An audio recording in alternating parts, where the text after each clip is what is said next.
One morning, I got off a bus in Abu Ghosh near Jerusalem, walking beside a Muslim man. When he realized I was a priest, he told me that according to the Quran, Jesus did not die, but that God took him up to himself. I replied that Jesus' death on the cross and his resurrection are the core of the Christian faith, and I added that from what I had studied, the claim that he did not die is not actually based on the Quran. He changed the topic.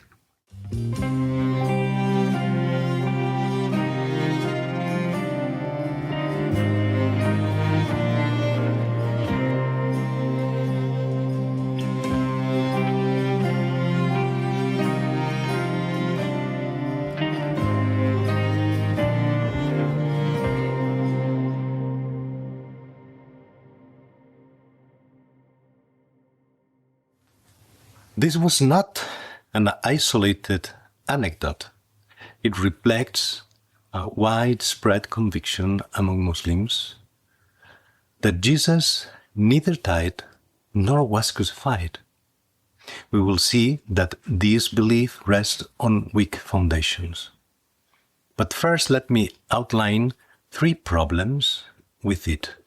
First, the theory implies that eyewitnesses, including his mother, and later Roman historians, Jews, and Christians, were all deceived by God for 6 centuries until the Quran corrected this story. Even some Muslim scholars reject this idea as improper of God. Second, if the Quran meant to teach that Jesus did not die, this would be a monumental historical claim, the most surprising contribution of Islam, and will require explanation from Muhammad. But there is no record of that. Muslim authoritative sources include the Hadith, traditions containing his deeds and words, which together form the Sunnah. Among the tens of thousands of Hadith, not a single one supports the idea that Jesus did not die. Muhammad never mentioned it. And third, the entire theory relies on the interpretation of just a few words one would expect to be very clear, but they are not, as we will see.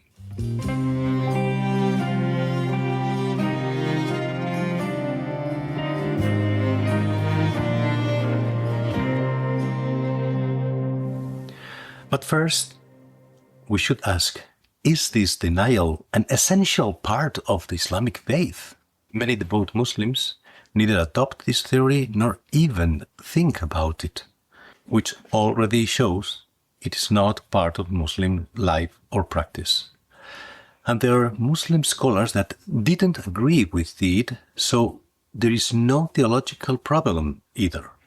Furthermore, the same Quran that affirms the virginal birth of Jesus, the Son of Mary, that he is the Word of God, the Messiah, and the Prophet, also mentions his death in 3 different verses.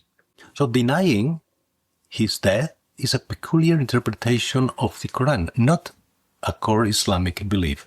In fact, when Muhammad summarized the fundamentals of Islam, he included believing in Jesus as a prophet and as the Word of God, but not the denial of his death. Ultimately, the only basis for that conviction is a dubious interpretation of a single obscure passage, verse 157 of Surah number 4, An-Nisa.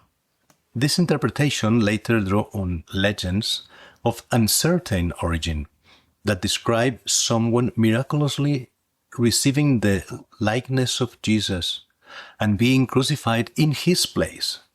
Depending on the version, the substitute was Judah, or a volunteer, or the first apostle found, because all of them suddenly looked like Jesus.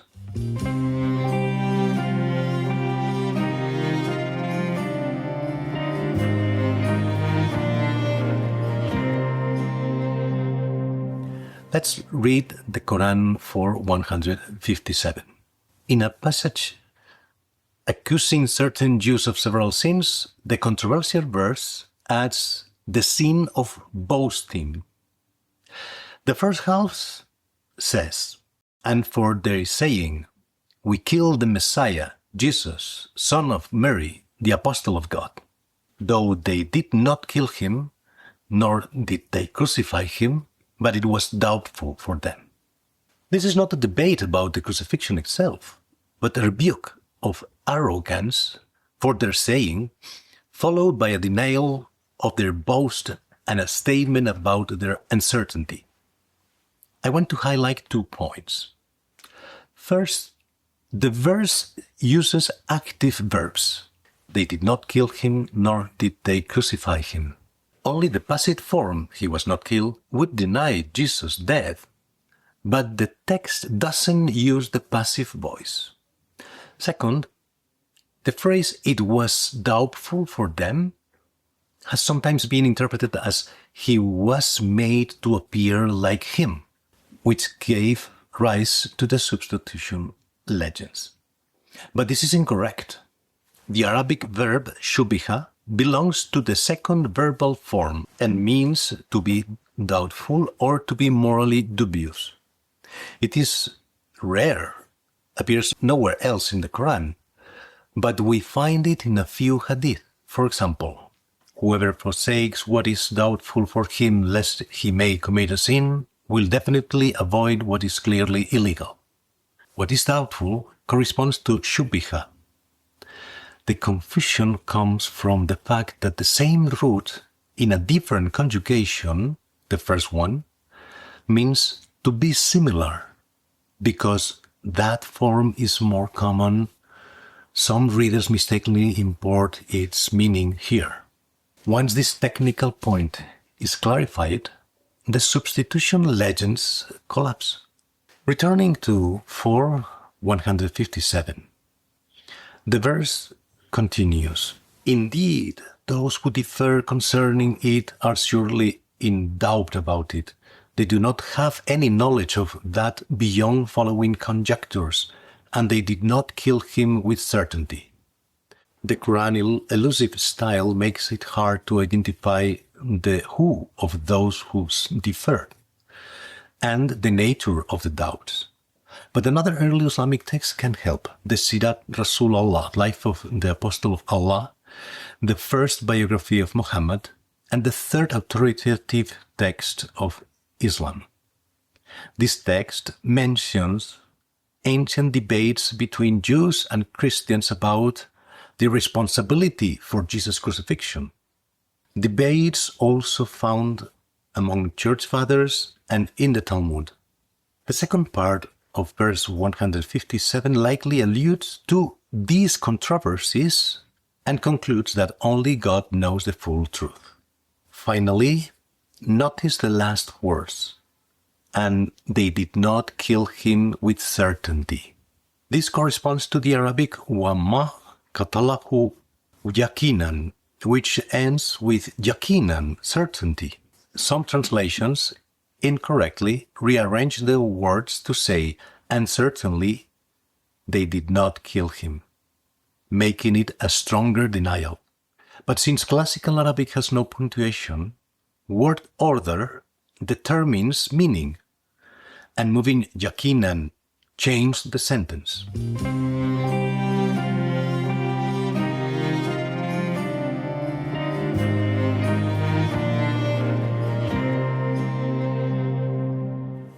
For all these, we conclude that 4:157 does not deny Jesus' death, only that the Jews were the ultimate cause of his death.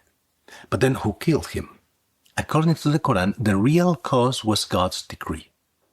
In the Quran, God alone has the power to give and take life, as in this verse repeated in 3 surahs. He is the one who gives lives and causes death. If God is the ultimate giver and taker of life, then the Quran can say the Jews did not kill Jesus, not because the event didn't happen, but because God was the deeper cause. We see the same logic in the passage about the Battle of Badr. You did not kill them, rather it was Allah who killed them. And you did not throw when you threw, rather it was Allah who threw. This verse concerns attribution, not denial. Similarly, after denying Jewish responsibility in 4:157, the next verse emphasizes God's power. Indeed, God raised him up towards himself, and God is almighty always.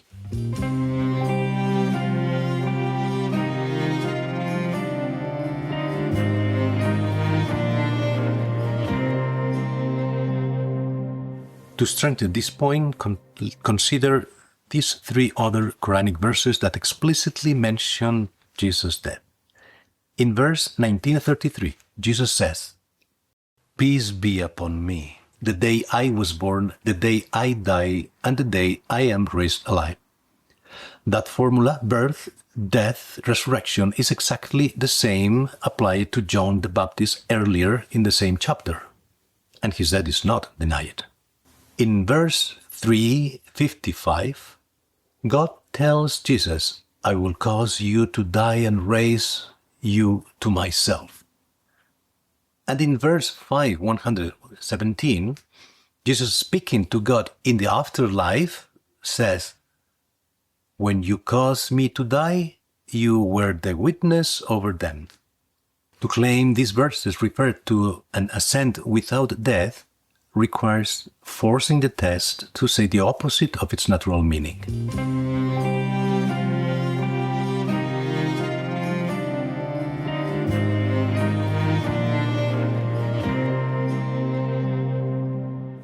Then why the idea that Jesus didn't die became so popular?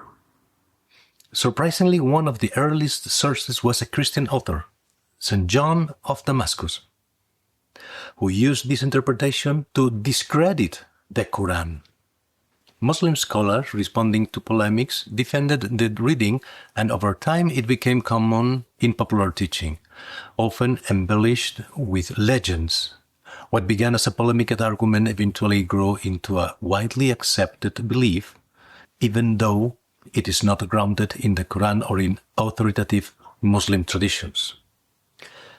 In conclusion, today, many Muslims still believe that Jesus was neither crucified nor killed. But when the Quran is read in context, in Arabic, and alongside other Islamic sources, a different picture emerges. The Quran affirms that Jesus did die, but his death was the result of God's decree, not human power, and his elevation came afterward. Denying the death of Jesus is not a sign of stronger Islamic faith.